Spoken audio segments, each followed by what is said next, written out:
Reading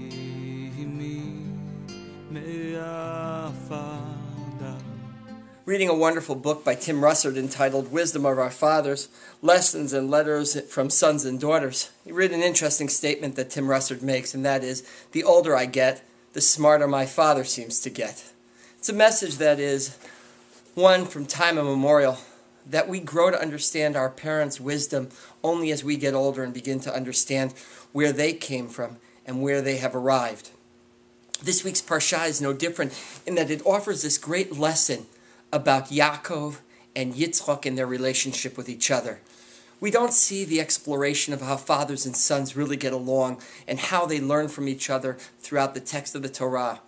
But our commentaries, for example Rashi, offer us some interesting insight. Rashi, in a strange moment, in talking about the death of Yitzchak, says something strange. He says, Vayigva, Vayimat, that Yitzchak passed away. And then he goes on to say, Ein mukdamu me'ochar b'Torah. There is no chronology in the Torah. Quoting from the Tractate of Psachim in the Babylonian Talmud, he suggests that things, stories, narratives as offered to us through the Torah are not necessarily in chronological order. And then he goes on to say, Michiarto shel Yosef kadma lemitato shel Yitzchak Yud Bet Shana.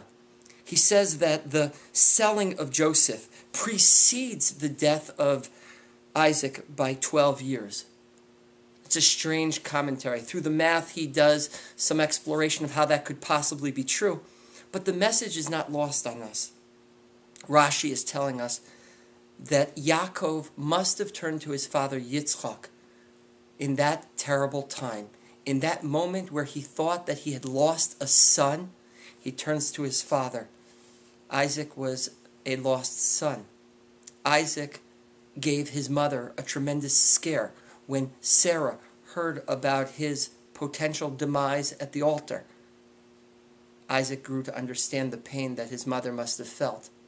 And so he's able to share with Yaakov, his son, what it means to have such a loss, to be able to experience it from the son's perspective.